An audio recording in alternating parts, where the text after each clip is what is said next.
bus relay guys sa pan. Kasi mahina yung buga ng hangin guys niya. Kailangan lalagyan natin ng relay kasi yung wiring niya medyo luma na. Kailangan talaga lagyan natin ng relay. Ito, nag-connection ako guys, relay. Ito, mag-umpisa na ako guys ha. Tingnan nyo guys kung paano i-connection to. Madali lang naman to guys sa mga auto electrician dyan. Kaya dito tayo mag-umpisa. Kailangan balutin natin ng maayos guys para malinis yung trabaho natin. Ganito lang yan guys oh.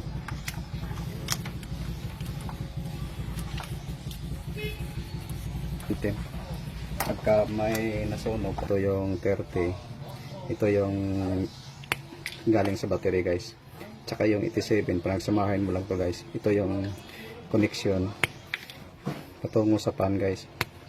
Yung 85 naman guys, ito naman yung ground. Tsaka yung ito namang 86, yung ignition guys. Yung output, yung output dito guys, dito may connection sa 86 guys. Ito yan guys oh. Yan, tatap ko muna guys ha.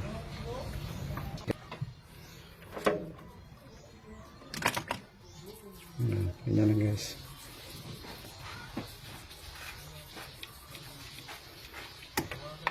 Ito naman yung 86 guys.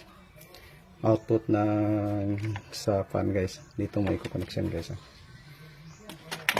Ito yung ignition guys.